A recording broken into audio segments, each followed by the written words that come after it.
कि जिस ओर जवानी चलती है उसी ओर जमाना चलता है। माता की, भारत माता की।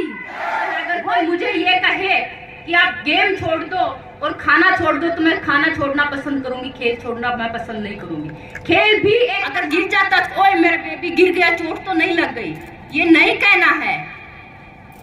चोट लग गई, उठ जाएगा, खड़ा हो जाएगा, मजबूत बनेगा। उनको मजबूत बनने के लिए मौका दे। घूंघट प्रथा जो है, मैं आपको वास्तविकता बताऊंगी, ये घूंघट प्रथा हमारी नहीं है, हम सनातनियों की नहीं है, ये मुगलों के द्वारा हम लड़कियों को देते हैं। तो घर से बाहर जाने से पहले लड़कों को भी सिखाने की जरूरत है कि बेटा घर से बाहर जा रहे हो, घर की इज्जत का ख्याल रखना है और दूसरों की बहन बेटियों को बुरी नजर से नहीं देखना है। उनको भी अपनी बहन बेटी बहन मान के उनकी रक्षा करनी है, सुरक्षा करनी है और उनको गलत नजर से। हम भूल गए हैं, लड़कियों को इतना संस्कार देने में भूल गए कि लड़कों को भी संस्कार देने हैं। कहे ही है हमेशा से कि बेटा घर की इज्जत का ख्याल रखना, घर से बाहर आज जा रही हो। लेकिन उनके साथ दो लाइनें और भी कही हैं जो हमें हमेशा धाकड़ और मजबूत बनाता है कि बेटा पहले किसी को कुछ बोलना मत और बाद में किसी को छोड़ना मत। ये वो धाकड़ के मोबाइल के अंदर खेलने का नहीं है, गेम खेल ग्राउंड के अंदर खेलने का। ये मुगलों की थोपी हुई संस्कृति है। तो मैं आप बहन भाइयों से कहना चाहूंगी कि घूंघट प्रथा हमारी प्रथा नहीं है, हमें इससे बाहर निकलने की जरूरत है और वास्तविकता पहचानने की जरूरत है और अपना सच्चा इतिहास पढ़ने की जरूरत है। कौन से शास्त्र में लिखा है कि लड़कियां कुश्ती करती? तो बड़ा धक्का सा लगा, हमने पलट के जवाब दिया कि कौन से शास्त्र में यह लिखा है कि लड़कियां कुश्ती नहीं कर सकती। ये हमने माना है, ओलंपिक में मेडल लेके आना मेरा टारगेट है, लेकिन जब तक मैं ओलंपिक में मेडल नहीं लेके आती तब तक मैं रुकूंगी नहीं। चाहे मुझे कोई भी रोकने की कोशिश करे, कोई भी टोकने की कोशिश करे, लेकिन मैं रुकने वाली नहीं हूँ क्योंकि वो टारगेट मेरा है। में आई हुई बहनों को नई दिशा देने का काम करें।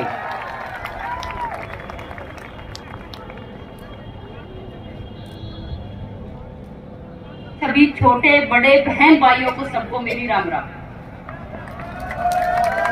अच्छा लगा कि राम के नाम से आप लोगों के अंदर इतना जोश दिखाई दिया। एक चीज मैं कहूंगी कि हम लोगों ने हमेशा से हमारी प्रेरणा स्रोत लगा लीजिए, भगवान राम को हम सब लोग पूजते हैं और भगवान राम से हमें एक शक्ति एक ताकत भी मिलती है। अगर उनके जीवन को अगर स्मरण करने जाए, अगर उनके जीवन को सिर्फ पढ़ने तक सीमित न रख के अपने जीवन में उतारेंगे तो ये मुझे लगता है हमारा जीवन भी संवरेगा, साथ में हमारा समाज भी सुधरेगा और ये देश भी सुधर जाएगा। और इन्हीं के साथ मैं यहाँ पे बैठे सभी युवा बहन भाइयों से कहूंगी, एक कहावत है कि जिस ओर जवानी चलती है उसी ओर जमाना चलता है। सुना है ना कि जिस ओर जवानी चलती है उसी ओर जमाना चलता है। आप सब लोग बैठे मेरे देश के युवा नौजवानों, मेरे देश का भविष्य आप लोगों के ऊपर निर्भर है कि आप लोग अपने देश को किस ओर लेके जाना चाहते हैं। ये आप लोगों के ऊपर निर्भर है। और कहते हैं कि युवा शक्ति जो है वो राष्ट्र शक्ति होती है। एबीवीपी का तो ये नारा है कि युवा शक्ति राष्ट्र शक्ति। राष्ट्र शक्ति इसलिए है क्योंकि सबसे बड़ा युवाओं का देश जो है वो हमारा देश है। और युवा के अंदर इतनी क्षमता होती है, इतनी ताकत होती है, इतनी एनर्जी होती है कि वो अपनी कोई भी अगर चीज उनको दे दी जाए, अगर वो अपनी पूरी ताकत लगा देता है तो उसको पा लेता है। ये शक्ति हमारे युवाओं के अंदर होती है। आज आईटीआई के अंदर हमारा प्रोग्राम हो रहा है, एबीवीपी का शंखनाद उसका नाम दिया गया है।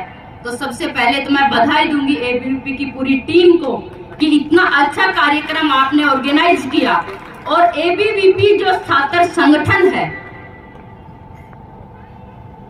एबीवीपी ने हमेशा ये दिखाया है हर मुकाम पे, हमेशा छात्रों के अंदर ये जोश भरा है कि देश ही हमारे लिए सर्वोपरि है, देश ही हमारे लिए सर्वहित है। उससे पहले, उससे आगे, उससे पीछे कुछ भी नहीं है। और एबीवीपी ने सिर्फ दिखाया नहीं, ऐसे बहुत से आंदोलन भी किए हैं जो देश के लिए सर्वव्यापी आंदोलन धारा 370 के अंदर उनका जो जोश, उनका आंदोलन देखने को, बांग्लादेशी जो घुसपैठी हमारे देश के अंदर घुस जाते हैं उनके लिए आंदोलन, ऐसे बहुत से आंदोलन भी करता है जो देश के हित में नहीं होते हैं और उसको आगे बढ़ाने के लिए, उन चीजों को ठीक करने के लिए। एक चीज मैं कहना तो चाहूंगी कि आप लोग जब स्कूल में आते हैं, कॉलेज में आते हैं, तो आपने देखा होगा कि शिक्षा का कितना बड़ा महत्व है। सबके जीवन में शिक्षा का बहुत बड़ा महत्व है। जिस प्रकार पढ़ाई के लिए किताबें जरूरी है, उसी प्रकार हमारे स्वस्थ शरीर के लिए खेल जरूरी है। इन दोनों का महत्व समझना है कि जिस प्रकार पढ़ाई के लिए किताबें जरूरी है, उसी प्रकार स्वस्थ शरीर के लिए खेल जरूरी है। कभी आपने देखा है कि अस्वस्थ शरीर के अंदर कभी स्वस्थ दिमाग देखा है किसी ने? जब हम बीमार पड़ जाते हैं तो और किसी चीज में मन नहीं लगता है। क्यों नहीं लगता है? क्योंकि हमारा शरीर स्वस्थ नहीं होता है। पहले हम उस शरीर को स्वस्थ करने के लिए लग जाते हैं। और ये चीज हमने कोरोना काल में बहुत अच्छे से समझी है। कोरोना काल में हमने बहुत कुछ चीजों का महत्व भी समझा है और बहुत कुछ चीजें हमारे जीवन में बहुत कुछ सिखाया भी है कोरोना ने। चाहे वो परिवार का महत्व हो, चाहे वो संस्कारों का महत्व हो, चाहे वो बड़े बुजुर्गों का महत्व हो, हर एक चीज कोरोना ने हमसे छीना भी बहुत कुछ है, लेकिन दिया भी बहुत कुछ है। अगर हम समझने जाए उसको, अगर उस चीज को हम जानने के लिए जाए। और मैं एबीवीपी की टीम को एक बार और मैं बधाई देना चाहूंगी कि आप लोग सिर्फ शिक्षा तक सीमित नहीं है, छात्रों के अंदर वो संस्कार भी डालते हैं कि शिक्षा के साथ साथ संस्कारों का भी बहुत बड़ा महत्व है। हमारी संस्कृति, हमारी सभ्यता, स्वामी विवेकानंद जी ने कहा था कि उठो जागो और लक्ष्य की प्राप्ति तक कभी रुको मत। ये इसीलिए कहा था कि उठो जागो, लक्ष्य की प्राप्ति, जो आपका टारगेट है, जो आपका लक्ष्य है, जिसको आप पाना चाहते हैं, जब तक उसको पा नहीं लेते तब तक रुकना नहीं है, झुकना नहीं है। अब मेरा टारगेट क्या है? ओलंपिक में मेडल लेके आना मेरा टारगेट है। लेकिन जब तक मैं ओलंपिक में मेडल नहीं लेके आती तब तक मैं रुकूंगी नहीं। चाहे मुझे कोई भी रोकने की कोशिश करे, कोई भी टोकने की कोशिश करे, लेकिन मैं रुकने वाली नहीं हूँ, क्योंकि वो टारगेट मेरा है, लोगों का नहीं है। इस तरफ कभी ध्यान मत दीजिए कि लोग क्या बोलते हैं, लोग क्या कह रहे हैं। कान बंद कर लीजिए। और जब तक लक्ष्य को नहीं प्राप्त करते तब तक किसी को जवाब नहीं देना है, सिर्फ आगे बढ़ते रहना है। और सफलता का मूल मंत्र है कि निरंतर मेहनत करते रहना। सफलता का मूल मंत्र है कि निरंतर मेहनत करते रहना। चाहे वो सफलता एक बार में मिले, चाहे 100 बार में मिले, सफलता होती है। आप लोगों ने देखा होगा कि दंगल फिल्म किसने देखी है? सबने देखी है। दंगल फिल्म से आपने जाना होगा कि मतलब बबीता फोगाट हैं, देश के लिए मेडल लेके आई हैं, कॉमनवेल्थ की गोल्ड मेडलिस्ट है, सिल्वर मेडलिस्ट है, ये देखा है। लेकिन एक चीज और, मैं आप लोगों ने उसके अंदर एक चीज और भी देखी होगी कि वो गोल्ड मेडल जीतने के लिए हम कितनी बार हारे हैं ना। तो वो इम्पोर्टेंट है, चाहे कितनी बार भी हारे, कितनी बार भी गिरे, लेकिन हमें बार बार उठना है जब तक उस लक्ष्य को प्राप्त नहीं कर लेते।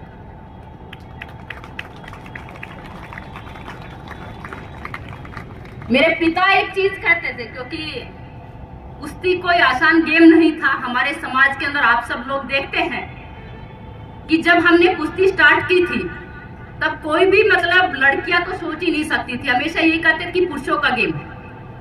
एक बार हम दंगल खेलने के लिए गए थे राजस्थान की तरफ, तो वहां पे जो ऑर्गेनाइज कमेटी होती है, वहां पे हम गए कि हमें दंगल खेलना है।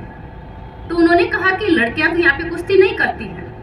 हमने कहा तो लड़कों के साथ हमें दंगल लड़ा दीजिए, क्योंकि मेरे भाई और भी सब लोग भी गए हुए थे। हम तो प्रैक्टिस भी लड़कों के साथ करते थे। दंगल आपने देखा है दंगल फिल्म में कि हम लड़कों के साथ ही दंगल खेलते थे, ये वास्तविकता है। तो उस ऑर्गेनाइज कमेटी में जो हेड थी, उन्होंने पता है क्या जवाब दिया? और कौन से शास्त्र में लिखा है कि लड़कियां कुश्ती करती? तो बड़ा धक्का सा लगा। आप लोगों को भी ये सुन के लगा होगा कि मास्टर क्या बोल रहे हैं, कि कौन से शास्त्र में लिखा है कि लड़की। तो हमने पलट के जवाब दिया, आदत ठीक ही है, बात तो गलत ये कह रहे हैं, शायद इनको पता नहीं है वास्तविकता। हमने पलट के जवाब दिया कि कौन से शास्त्र में यह लिखा है कि लड़कियां कुश्ती नहीं कर सकती। ये हमने मन बना लिया है, ये रूढ़िवादी सोच लेके हम आगे बढ़ रहे हैं। भगवान राम को हम पूछते हैं, लेकिन उन्होंने सीता माता को कितना बड़ा दर्जा दिया है। उन्होंने हमेशा गद्दी के साथ में सीता माता को बैठाया है। हमारी सभ्यता, संस्कृति, साड़ी जो हम पहनते हैं वो हमारी संस्कृति है, वो हमारी सभ्यता है। चाहे भगवान राम सीता माता को लीजिए, भगवान राम से पहले सीता माता का नाम लिया जाता है, भगवान शिव से पहले पार्वती का नाम लिया जाता है, क्योंकि उन्होंने ही जब समानता का अधिकार दिया है तो हम लोग तो कौन होते हैं उसके अंदर असमानता का अधिकार देने वाले। तो ये चीज सोचने की है। एक घूंघट प्रथा जो है, मैं आपको वास्तविकता बताऊंगी, ये घूंघट प्रथा हमारी नहीं है, हम सनातनियों की नहीं है, ये मुगलों के द्वारा हम पे थोपी गई प्रथा है। बहुत से लोगों को नहीं पता है कि ये घूंघट प्रथा हमारी नहीं है। आप लोग जिस भगवान राम और माता सीता की बात करते हैं, चाहे कृष्ण भगवान और राधे माँ की बात करते हैं, चाहे शिव पार्वती की बात करते हैं, किसी का भी आप उठा के देख लीजिए, कभी आपने देखा उनको घूंघट में? देखा है क्या किसी ने? नहीं देखा है। तो ये प्रथा हमारी नहीं है, ये संस्कृति हमारी नहीं है, ये मुगलों के द्वारा थोपी हुई संस्कृति है। हमारी माताएं, हमारे पूर्वज जो थे वो बहुत पढ़े लिखे थे, अनपढ़ नहीं होते थे, लेकिन मुगलों ने इतना हम पे राज किया, अंग्रेजों ने राज किया, इतना राज करके हम पे अपनी संस्कृति, अपनी सभ्यता थोप दी कि हम अपनी ही संस्कृति और सभ्यता को भूल चुके हैं कि हम क्या थे और क्या हो गए हैं। क्या थे वो तो भूल ही गए हैं, क्या हो गए हैं बस उसी में चल रहे हैं कि शायद ये संस्कृति, ये मुगलों की थोपी हुई संस्कृति है। तो मैं आप बहन भाइयों से कहना चाहूंगी कि घूंघट प्रथा हमारी प्रथा नहीं है, हमें इससे बाहर निकलने की जरूरत है और वास्तविकता पहचानने की जरूरत है और अपना सच्चा इतिहास पढ़ने की जरूरत है। एक चीज और आप लोग देखते होंगे कि हर आदमी के या बच्चे पे या हमारे बड़े बुजुर्गों की जुबान पे एक चीज सुनते होंगे कि आजकल के बच्चों में संस्कार नहीं रहे। सुना है ना सबने? बताइए बहन भाई, सुनते हो ना सब लोग? मैं भी सुनती हूँ भाई, आप लोगों के बीच की रहने वाली हूँ, मैं भी आप लोगों की तरह गांव से आने वाली हूँ, कहीं विदेश से नहीं आई हूँ।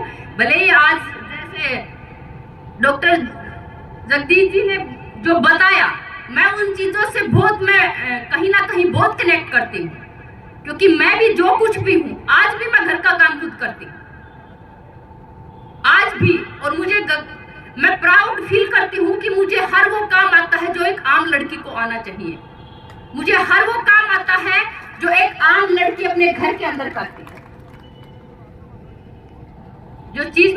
जो बात मेरी अधूरी रह गई थी वो ये थी कि हर माँ बाप भी यही कहते हैं कि बच्चों में संस्कार नहीं रहे। एक चीज मुझे बताइए कि जब हम छोटे थे, आप लोगों में से कोई ना कोई, काफी बहन भाई बैठे हैं जिन्होंने अपने दादा परदादाओं का समय भी देखा है और अब का समय भी देखा है, वो कहीं ना कहीं इस चीज को समझेंगे कि जब हम सुबह उठते थे और दादी या माँ या कोई भी घर में अगर मान लो काम कर रही, नहाई नहीं है, और हम स्कूल में जाने से पहले, क्योंकि हमेशा डेली हर रोज नहा के स्कूल में नहा लेते थे, तो मम्मी या दादा दादी कोई भी कहता बेटा पूजा कर ले, मैं नहाया नहीं हूँ और मैं लेट हो जाऊंगी, पूजा करके और खाना खा के स्कूल में जाना, कहते थे ना। लेकिन आज आप वास्तविकता देखें, क्या आज कितने बच्चे पूजा पाठ करके खाना खा के स्कूल में जाते हैं? कितने बच्चे? ईमानदारी से हाथ उठा के बताइए। मतलब आधे भी नहीं है। तो ये चीज हमें सोचने की जरूरत है।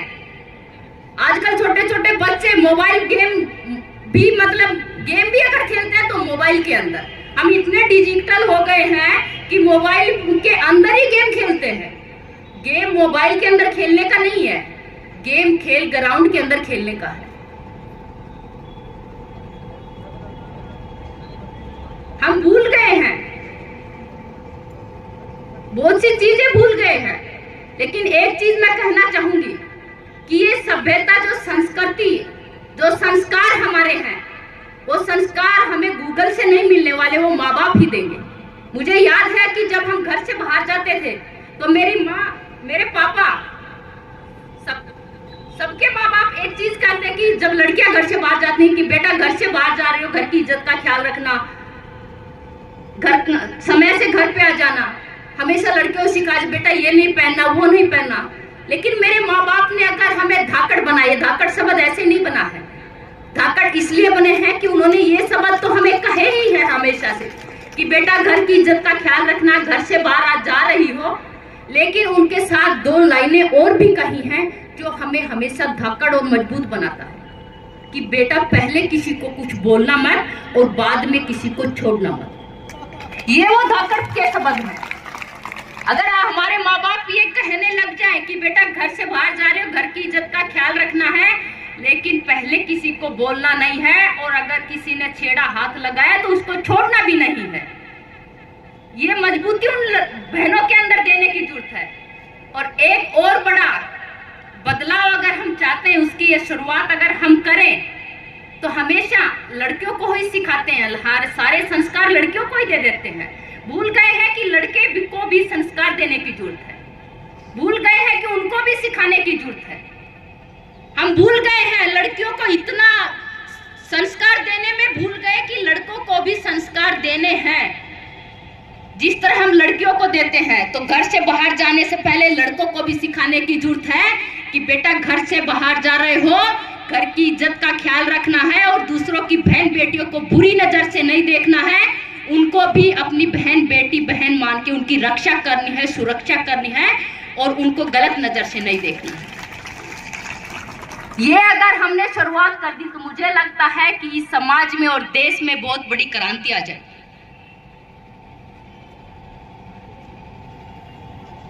और हमेशा एक चीज और मैं कहूंगी कि अगर मेरे माँ बाप ने हमें मौका नहीं दिया होता, क्योंकि बहुत सी लड़कियां इसलिए भी पिछड़ जाती हैं, उनके अंदर टैलेंट भी होता है कि माँ बाप पहले मौका नहीं देते थे, आज तो फिर भी देने लगे हैं। हम जो कुछ भी हैं आज, वो मेरे माँ बाप का दिया हुआ मौका है कि उन्होंने हमें मौका दिया तो हम साबित कर पाए। तो इसलिए माँ बाप से भी कहना चाहूंगी कि अपने बच्चों को मौका दीजिए, अपने बच्चों के अंदर उनको अगर पाल रहे हैं, पोस रहे हैं, बढ़ा रहे हैं, तो कभी एहसास मत कराइए कि आप लड़का है या लड़की। उनको समानता का अधिकार दिलाना है तो उनको सम्मान ही पालना होगा, चाहे खाने को लेके हो, चाहे पीने को लेके हो, चाहे पहनने के लेके हो। हमेशा लड़के भी सिखाते हैं कि ये लड़की मतलब शॉर्ट्स पहनी है, इसको ये नहीं पहनना चाहिए। क्या किसी ने कभी सुना है कि किसी लड़की ने किसी लड़के को सिखाया हो कि इनको भी धोती कुर्ता पहनना चाहिए?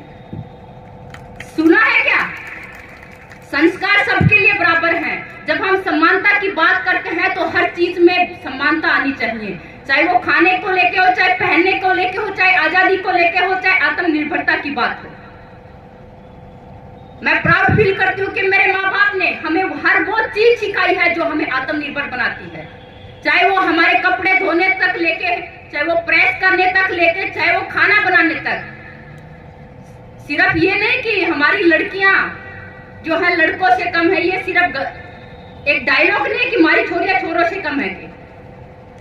लड़कियां इतनी मजबूत होती हैं, हमेशा से बचपन से ही पैदा ही नेता होती हैं, लेकिन उनका जो नेतृत्व है वो दबा दिया जाता है। घर में खाना क्या बनना है महिला तय करती है, खाना वो बनाती है। जब वो घर का नेतृत्व कर सकती है तो वो हर चीज में नेतृत्व कर सकती है। और जो समानता की बात मैं कर रही हूँ, मैं आपको बताना चाहूंगी कि मेरे माता पिता ने, जब मैं 7-8 साल की थी, मुझे खाना बनाना उस टाइम आता था। और मुझे नहीं, मेरे जितने भी बहन भाई थे, चाहे वो मेरे चाचा ताऊ के थे, चाहे मेरे खुद के सगे भाई थे, सबको खाना बनाना आता है और आज भी आता है और आज भी बना के वो खा सकते हैं।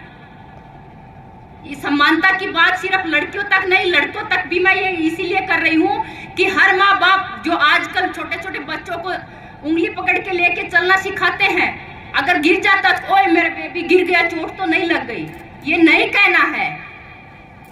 चोट लग गई, उठ जाएगा, खड़ा हो जाएगा, मजबूत बनेगा। उनको मजबूत बनने के लिए मौका दीजिए। अगर हम ही उनकी उंगली पकड़ पकड़ के चलाना सिखाएंगे तो वो चलेंगे कब? उंगली छुड़ाएंगे, उनके पीछे स्पोर्ट में खड़े रहेंगे तो अपने आप चलना सीखेगा कि नहीं सीखेगा? आप लोग भी देखते हैं, अगर छोटे बच्चे को उंगली पकड़ के चलाना सिखाते हैं अच्छी बात है, लेकिन जब उंगली छोड़ते हैं तभी तो वो चलना सीखेगा। अगर ऐसे ही उंगली पकड़ के चलाना सीख तो मुझे लगता है कि वो चलना सीख ही नहीं पाएगा। तो ये जीवन का बहुत बड़ा महत्व है कि हमें अपने बच्चों को मजबूत बनाना है, तो हर वो चीज भी सिखानी होगी जो हम लड़कियों को सिखाते हैं वो लड़कों को भी सिखानी होगी, और उनके सहयोग सपोर्ट के लिए खड़ा रहना है, लेकिन उनको अच्छा और बुरे का भी पता कराना है कि जब बच्चा अगर आगे बढ़ रहा है, थोड़ा बड़ा हो रहा है, समझदार हो रहा है, तो उनके साथ दोस्तों की तरह व्यवहार करना है। ये सब चीज हमें सीखने की जरूरत है, क्योंकि मैंने अपने जीवन में सिर्फ देखा सीखा नहीं है, अनुभव किया हुआ है। आज मैं एक बच्चे की माँ हूँ, तो मैं आज हर चीज को महसूस कर सकती हूँ कि एक माँ बाप का क्या फर्ज है और क्या जिम्मेवारी है उस बच्चे को कैसे बनाना है। बच्चे होते हैं वो मिट्टी का खिलौने की तरह होते हैं, जैसा उसको आकार देना चाहे, जैसा आप बनाना चाहे वो वैसा बन जाते हैं।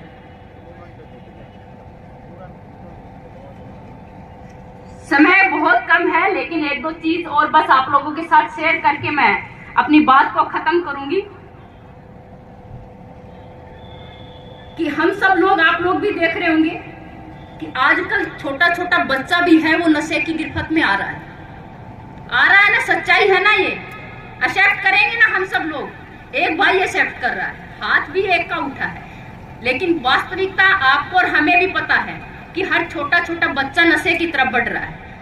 अगर उनको बचाना है, एक चीज और भी साथ में ऐड करूंगी कि बहुत सारे बच्चे आज इतने डिप्रेशन में आ रहे हैं कि वो हार जीत को बर्दाश्त नहीं कर पाते और आत्महत्या कर लेते हैं, खुदकुशी कर लेते हैं। हर रोज अखबार में हम पढ़ते हैं, तकलीफ होती है, लेकिन इसीलिए वो कर लेते हैं कि उन लोगों को हमेशा जीतना सिखाया जाता है। बेटा उससे आगे जाना है, बेटा उससे आगे जाना है, बेटा तुम्हें 100% अंक प्राप्त करना है, बेटा तुम्हें 95% अंक प्राप्त करने हैं। इसके चक्कर में, होड़ लगाने के चक्कर में हम ये भूल गए हैं कि असली जीवन क्या है। अपने बच्चों को जीतना मत सिखाइए, उनको हारना सिखाइए। हारना सीख गए तो जीतना अपने आप सीख जाएंगे, सिखाने की जरूरत नहीं है। और जो नशे की बात कर रहे हैं, मैं तो कहूंगी कि अगर आपको नशा करना ही है तो क्यों ना उस तिरंगे का किया जाए, जो आपको मोटिवेशन भी देगा, ताकत भी देगा, प्रेरणा भी देगा। अगर नशा करना ही है तो क्यों ना मेहनत का किया जाए। अगर बीमारी भी आएगी तो सक्सेस की आएगी। क्या बोला है कि मेहनत का नशा इतना बड़ा नशा है। अगर कोई मुझे ये कहे कि आप गेम छोड़ दो और खाना छोड़ दो तो मैं खाना छोड़ना पसंद करूंगी, खेल छोड़ना मैं पसंद नहीं करूंगी। खेल भी एक नशा है। कभी भी आप कितने भी डिप्रेशन में हो, कितनी भी बड़ी आपके ऊपर आफत आ जाए, आपको रास्ता नहीं मिल रहा है, आप खेल ग्राउंड में पहुंच जाइए। अगर खेल नहीं सकते तो बैठ के जो खेल रहे हैं बच्चे उनको देखिए और अनुभव किए। आपको अनुभव होगा कि जब तक आप खेल ग्राउंड में हैं, आप हर डिप्रेशन और वो सारी चीजें भूल जाएंगे जो आपके दिमाग पे इतनी हैवी थी। और खेलना अगर स्टार्ट कर दिया तो डिप्रेशन आपके आसपास भी नहीं भटकेगा। तो डिप्रेशन से निकलने का भी एक सबसे बड़ा महत्वपूर्ण, और अगर कोई मैं एक मूल मंत्र दूंगी तो वो खेल है। खेलने के लिए नहीं बल्कि जीवन जीने के लिए भी खेलना बहुत जरूरी है। अपने जीवन में चाहे बड़े बुजुर्ग हो या कोई भी हो, हर कोई खेल सकता है। अपने जीवन को अगर डिप्रेशन से हमें निकालना है, कहीं भी अगर कोई चीज हमारे दिमाग पे हैवी हो रही है उससे निकालना है, तो हमारा लिए खेल सबसे महत्वपूर्ण है। और जितना समय हम मोबाइल पे गुजारते हैं उसका अगर आधा समय भी अपने आप को दें, अपने जीवन को दें, अगर व्यायाम करने के लिए या दौड़ लगाने के लिए, कुछ भी करने के लिए, तो आपका शरीर भी स्वस्थ रहेगा, दिमाग भी स्वस्थ रहेगा। और जिस देश का अगर युवा अगर अस्वस्थ होगा, उस देश को अंधकार में जाने से कोई नहीं रोक सकता। इसलिए मैं कहूंगी कि आप लोग जो हैं मैं बार बार यही कह रही हूँ कि जो युवा शक्ति है, जो हमारा युवा है, उसका स्वस्थ रहना, उसका शिक्षित होना बहुत जरूरी है। वह उस युवा के ऊपर डिपेंड करता है कि हमारा देश कितना विकसित देश है और हमारा देश किस ओर जाएगा। इन सभी बातों के साथ मैं आप सबका तहे दिल से धन्यवाद करती हूँ, आभार प्रकट करती हूँ कि आप लोगों ने जो प्यार सम्मान मुझे दिया है उसके लिए तहे दिल से आभार करती हूँ। और बोलिए भारत माता की। बहनों, आप लोगों को मैं तब से देख रही हूँ, आयु जब से खाना नहीं खा के आए हो गया है, चुई मुई बनना छोड़ दो, थोड़ा धाकड़ बनना स्टार्ट कर दो। इनसे तेज आवाज आनी चाहिए आप लोगों की, दिखाना चाहिए कि हम भी कम नहीं हैं। हमारी छोरियां छोरों से कम है क्या? नहीं है ना? तो अब की बारी सबसे ज्यादा आवाज आनी चाहिए। बोलिए भारत माता की, भारत